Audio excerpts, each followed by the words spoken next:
আজকে আবার নিয়ে এলাম কাঁকরোলের আরেকটা নতুন রেসিপি। তো কাঁকরোল সবসময় একরকমভাবে খেতে ভালো লাগে না। এখানে দেখো কাঁকরোলগুলোকে আমি দু মাথা কেটে পরিষ্কার করে ধুয়ে নিয়েছি।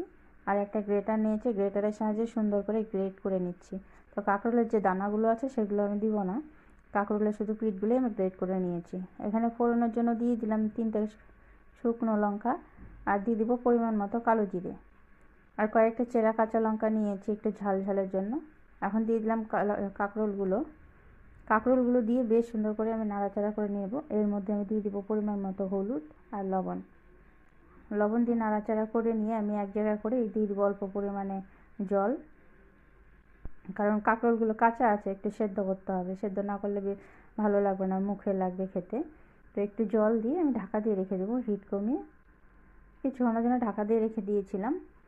তো এখন ঢাকনা খুলে নিয়েছি। এখন ঢাকনা খুলে আমি সুন্দর করে ঝরঝরে করে ভেজে নিচ্ছি।